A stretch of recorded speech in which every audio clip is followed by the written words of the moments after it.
once he, like many young coaches, he started going his own path. And most recently, he was at Northern Illinois. Previous to that, he was with the Patriots. And previous to that, he was at North Dakota State. He knows the league. He knows our team. He knows how I structure our practices and our team and what the expectation is. So to me, it doesn't break rhythm. But at the same time, it is a new person to the players that they're getting acquainted with him. So he's coaching the running backs. Sam Mclaren he's coaching the tight ends. He's an assistant offensive coach, and he's coaching the tight ends. What I like about Sam is he proved himself to me during last spring because he was a volunteer last spring and basically was setting bags, running around trying to get practices ready for all the other coaches. But he was on top of it, and he was in all our meetings and things. And we were trying to figure out where he fits, and there was an opportunity, and I thought he proved his eagerness to do this, and he has the ability to do it. So he's an assistant offensive coach, and he'll be working with the tight ends. Brandon Keith, same thing. Brandon Keith came in here last spring, and again, another volunteer in the spring that is now on the staff because he's an assistant offensive coach, but he too is working with the offensive line and the tight ends. Brandon played for us. He understands the level of play. He played for the 07-08 team that had lost, I believe, 2 or 3 games in 2 years, and he played with a tremendous group, and then he played in the league for 7 years. So he brings UNI as much as he brings experience, and he understands the what UNI football is, what UNI is, and when you have that kind of mentor that has actually came through the program, he can relate to what the players are going through now and explain his experiences. Even as an NFL player, in the end, he experienced all the things these players are today. So he's a great mentor. So those 3 are the 3 new bodies, if you want to call it that, from last season that have a lot more responsibilities and a lot more impactful positions for this season for us. Sean Watson's going to be the offensive coordinator, quarterback coach, and Joe Gantz is the receiver coach, and Ryan Clan is your offensive line coach. On the flip side, you're looking at Bryce Pop, defensive line, JJ with the coordinator linebackers, DJ with the assistant head coach linebackers, and then Keelan Brookins is coaching our corners. Just to follow up on Coach Watson, obviously it was unusual spring for everybody, but Coach Mahaffey takes an opportunity to go and be with the Packers. Coach Watson's kind of thrust into that role, so I'm sure he was balancing, putting his stamp on things while trying to create a game plan that can win for everybody. So how does it make you feel going into the fall now that Coach Watson has this opportunity under normal circumstances to do what he wants to do in conjunction with Coach Clanton and everybody else involved? I think how it makes me feel is that we're in a position that they have an opportunity for that consistency from start to finish without changing midstream or making adjustments mid 2 weeks before the first game, at least in communication in a staff room. Because that room, just like players, there's a lot of nonverbal communication as much as there's communication. There's a lot of trust that has to happen in that room, that you're taking care of your position, giving the same message to them, what I expect that I'm giving you in the staff room. So there's one standard, at least, that they all can sit in a room and complete, and then now it's just keeping that standard, that technique, that fundamental, whatever the design of the play is, be consistent with what is being told to players. When you're switching position or switching words sometimes, it's more confusing than you think of just switching a word. That takes time to spin where it becomes reactive instead of have to stop and think about it. So yes, the consistency is what I feel good about, but I'm still in the same position of the development of players is what this is about, and that will come down to the individual coaches at their positional drills to improve technique and improve the individual performance, and then it's up to us as a group to bring it into a team performance. Can you talk about the challenge of opening with Iowa State and what opportunity that presents to you guys? Well, it's the opportunity is I don't know if opportunity is a word I'd use. I'd probably use more the fact that Iowa State is, as I read about what's being written on them, is is a great football team. And what I read about them, it's their best football team they've had, and they've got very high expectations, and they've got 19 of 22 starters coming back. If I read that correctly, there might be more than that. I think there is, but what I saw on the roster, but they're saying there's 19, and I think there's more, so that's not good. but all being said is they're a great football team with a system and a structure that makes them a great football team. So they're very athletic, but yet they're a very good football team as well, is the way to say it. So yes, they are a huge challenge. I don't know if you want to call it an opportunity. They're a challenge. So we'll worry about them the week of Iowa State, but I do know by what I've seen written by everybody that they are the cover page of every college FBS program right now. They're on the cover of it, and their quarterback's on the cover of it, and their records and their things that their expectation is the cover of the Big 12. So I get it. You've kind of told me they're really good, so I probably need to get really prepared. Coach, you've expanded your quarterback room. Talk the process of bringing in a couple transfer quarterbacks to challenge and maybe give more depth to that room. Well, here's the whole purpose of that. It's related to your last question. You've got competition on Saturday, but the only way you can get ready for competition on Saturday is competition on Monday through Thursday.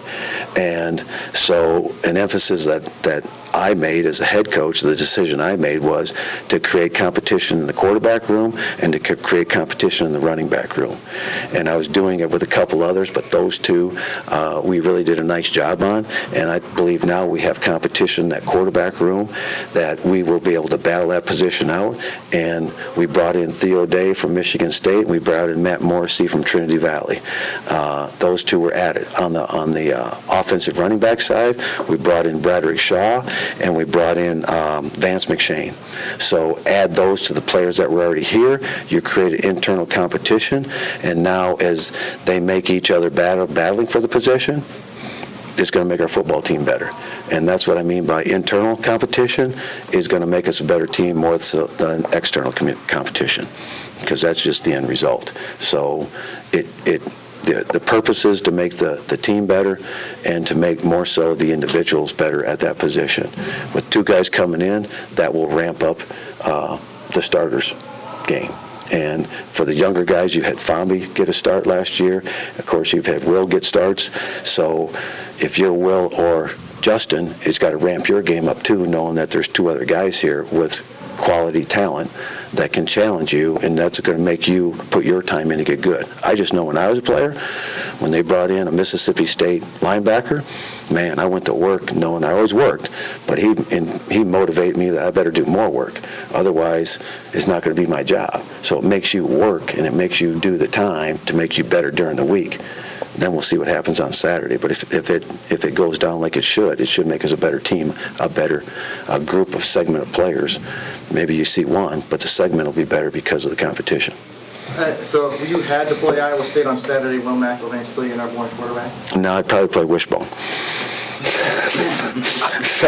so you know, we're going to end up there's competition for a reason, because there's no starters.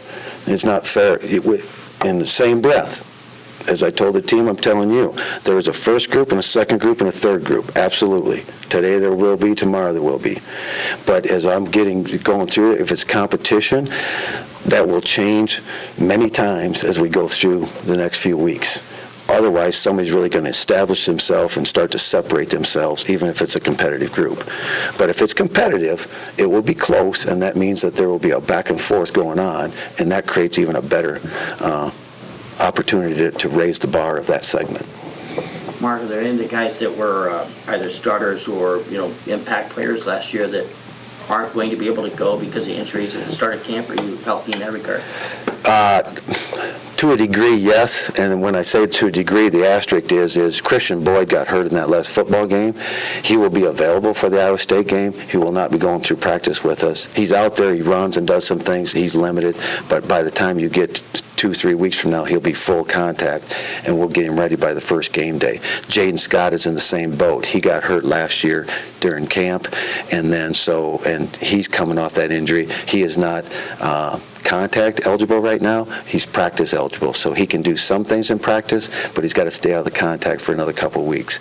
So that limits their progress, so we have to challenge them in other areas to get ready to play, and then when we finally get them on the field, they're going to have to pick up the game more quickly as far as getting ready for the live contact, because it'll be a short window for them to get ready to do that. So those are the two that stand out to me that are starters, if you want to call them that, from last year, that are impactful players that are limited right now. Coach, did Mason Nyson have to retire?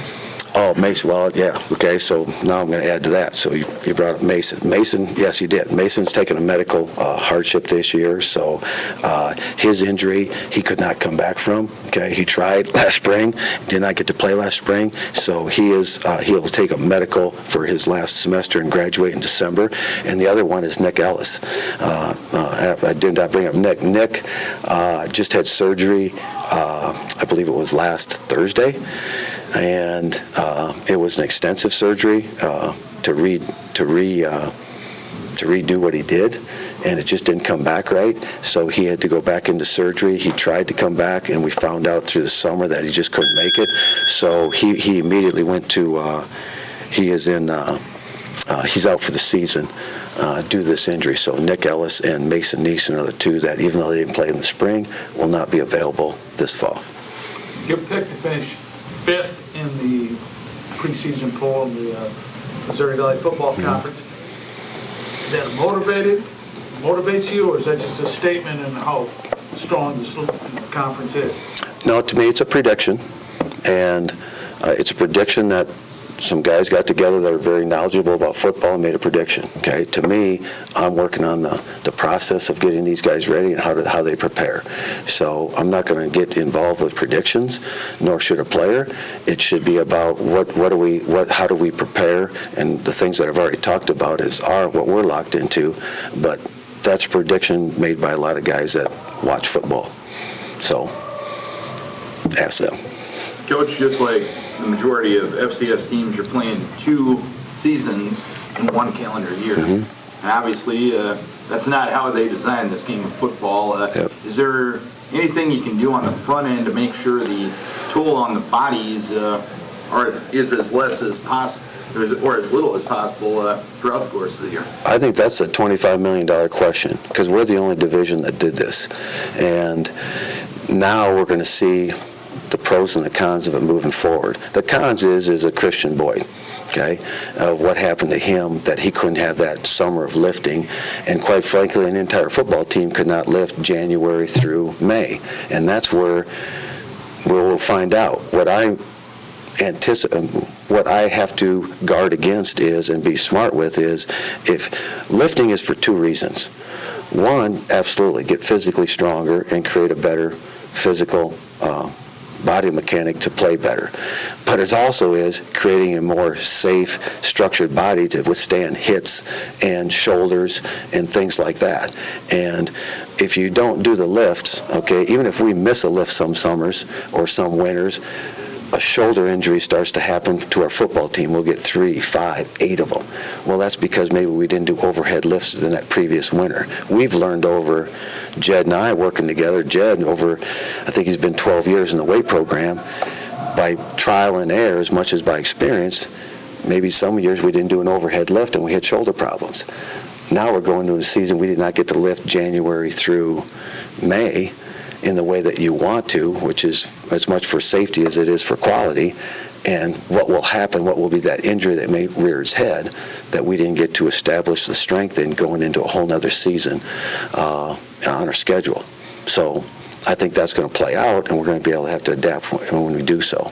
As far as the football side of it, I'm not going to change the way we have camp, because I think now I'm just continuing the non-normalcy of what we just experienced. I'd rather get back to what we know works, even though it may have a hiccup due to some of the things that weren't in our control. The pass rush on the defense is always such an important part of all 11 being successful. You look back at the spring, obviously there's not an Ellerson Smith on the field or a Carter Schultz, but across the line, whether it be Jarrett or Bronte, there's like a by committee approach. Can that make things maybe a little untraditionally difficult on opponents, that you've got guys across your line that are all a pass rush threat. You anticipate that each of those guys, if you want to call their number, more than capable of getting to the quarterback, interior, out on the edge. Good question. My thought on trying to answer that is, you're right, there's not one guy that say, go focus on that one guy, slide to him, chip him. There's not an Ellison, okay, right now. We're in the process trying to develop who that next one will be. But where you're at right now is what you're asking, and what I'd say is over the course of our experience, right now, Jared Brinkman is a great talent. I'll even fade back to Carter Schultz. We had 1 year there that Carter Schultz became the Defensive Player of the Year, and he was much like players we have today. He wasn't Ellerson either, but he created the same numbers and probably had a higher ranking as far as production than Ellerson did. And yet it was his motor what made him different, and the motor being his intensity, tenacity, every down he was on the field. It was unorthodox at time, but the consistency was the motor and the energy he brought. So you can become a great pass rusher through energy, unorthodox, violent, and relentless can make a great passer just as much as speed and size can. So it's how we use that talent will determine how much production we get, and that talent is what's up front. What can Brink do, Butcher do, Boyd do, what can Rice do, what can Bronte do, what can Hoftelling do.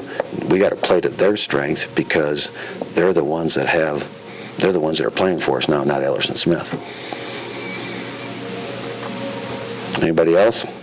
On with the Panthers, on like your positional teams, what areas do you feel confident in, real good about, and what areas maybe need improvement right now? I think you guys hit on, just by your questions, you're going down the right path. I mean, you're hitting the target, just like you see the same thing I see. But what I tell you is, in a press release is, listen, we got to find pass rush. Ellerson was good. Okay, man, you can cut Ellerson loose, and I could drop everybody else, and he'd still get to him. Okay, not the case this year. So how are we going to create that? First of all, we have to develop the talent, and then when we get close to the game, we got to play the scheme to what the ability is and try to create the same production for them. So it's going to take a team effort on defense to create pass rush. I 100% agree with you. Second thing is we have to do a lot better job in moving the ball on offense. And the way you do that is your tailback's got to make runs that make somebody miss. Your line's going to block and get your 3, 4, 10-yard runs. But those 10-yard runs have to become 40-yard runs because you got to make somebody miss down the field. And that takes a quality back, and it takes more than one because you're going to wear one out. So, yeah, absolutely. That's the competition we tried to bring in, one, to create more than one guy, so there's multiple guys coming at you. I remember JMU, man, they send 3 at you, okay? Everybody gets 3 reps, the next guy comes in. 3 reps, the next guy comes in. But, man, in the fourth quarter, they still had a speed guy coming at you, and your hands were full. So I kind of look at what we played against and what I took from a defensive coach going, dang, good idea when you don't have one great one. Get 3 really good ones, and in the fourth quarter, you still got a lot of energy rolling out there, and he becomes great just because everybody else is getting wore down a little bit. So we did that. Quarterback. We got to get more production out of the quarterback. And when I say that, Will's been doing a good job. But when I go back to Eric Sanders, he could win a game by himself. And then he went out there and took the charge of the game, and he made plays that I can't draw on the board.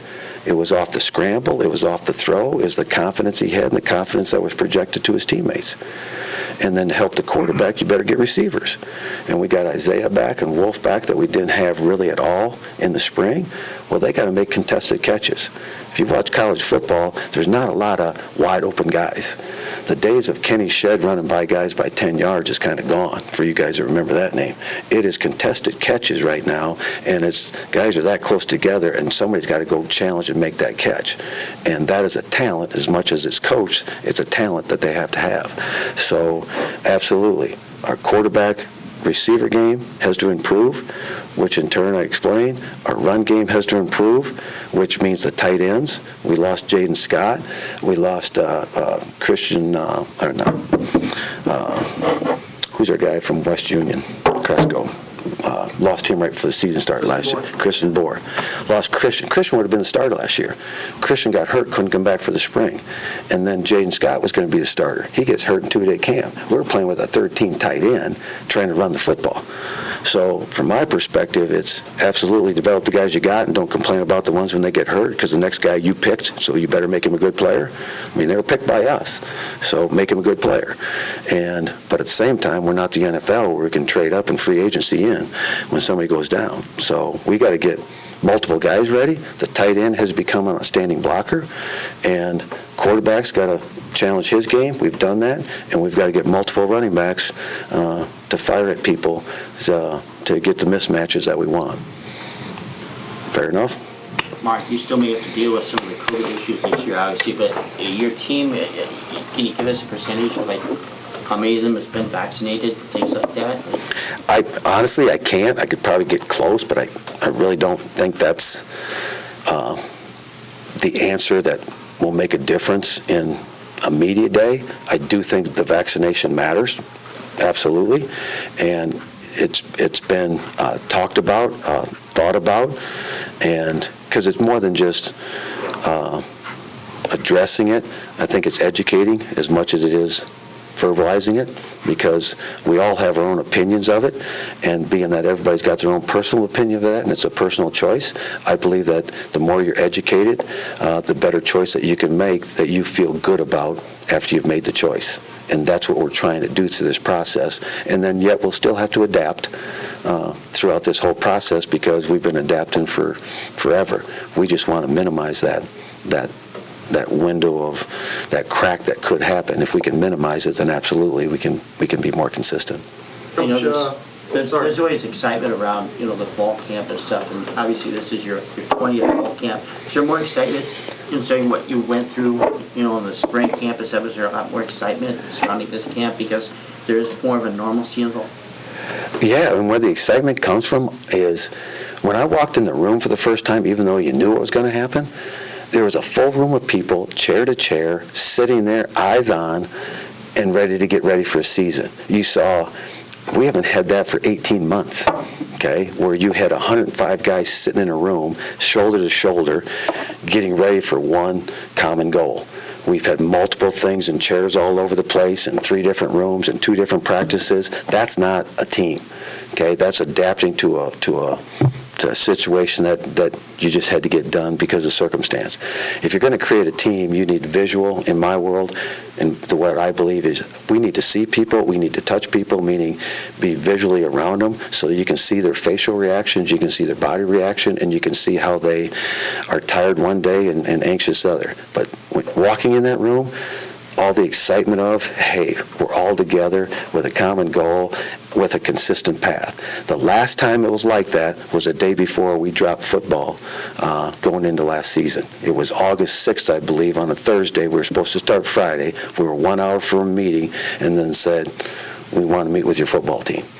And from that time on, till that day we walked in that room, it's been miserable. And when I say miserable, it wasn't what these guys deserve and what athletics, what football should project, and that's the camaraderie and the working together and the things that really make this a great game, not just the game itself, but what goes on with the relationships of the games. That's what we missed, and that's probably the greatest thing from team sports is that, and we've got the greatest team sport in football. So yeah, it's very. Then we went to the first practice. Everybody's out there on a very nice field. I think it was 88 degrees. Well, it was 88 degrees and 105 in the shade. Okay? And then on top of that, you're playing on that surface that radiates heat. Shoot, we were just glad to be there. Okay? And then we're in our 4th day yesterday when they're normally tired, wore out, trying to keep them healthy and get to the open day. Shoot, they're out there yesterday, coach. Okay? It's just great to be here. So they still sense that and feel that, even though when they're worn a little bit and tired, they still have that sense that, hey, this is a gift that we get to be out here. It isn't a given, it's a gift, and now they understand that when it was taken from them. So I think it's through it all, there's a lot of good that can come from this too long term. Anybody else? Where's Bryce Flair in his recovery? And when you look at that group, how do you get those 3 guys on the field with Van Way and Cavalier also back? Great point, because I'm going to go back to Flater, goes along with Boyd, which goes along with Scott, another guy that can't go full go because he just got cleared, another guy that couldn't lift all summer because he was in rehab, just got cleared, got to bring him along now in the next few weeks. So where's he stand in all this? It'll be based off where he's at 3 weeks from now, because he's not ready today by any means, okay? He's coming off walking around in a sling for 3 months. Now he's activated and doing all the rehab, but you just don't show up and start hitting like this and throwing your shoulder into people as an inside linebacker. Man, that takes time to get your confidence back doing that, and I wouldn't even put him in that situation until he gets in a stronger situation to be able to take on those blows. So yeah, he's a work in progress, and very similar to those other guys. It's like, where are they going to be come game day? He's limited right now in practice. Anybody else? Okay, let me help you as we go down there now, okay? So you got all this question. Are there certain guys that you guys want that I can really start to zero in and get them in an area for you so you don't have to search all over down there? Throw me the names that you're looking for. I'm sure you're looking for quarterbacks, Mclaren, right? Tell me the names you're after. I know, and I'll try to get them in an area closer to you. Fire away if you can just tell me. Brinkman, Penning, got him. Hoosman, Tyler K. got him. We're looking at some of the Metro kids, like from Cedar Falls, like Loescher, Cook, Logan Wolf, T. Norman, Cannon Butler, Kendall Robinson. Yep. So you're looking for the Blackhawk County kind of type ones? Correct. Okay, got it. All right. So I got kind of a good start for y'all. Anybody else that...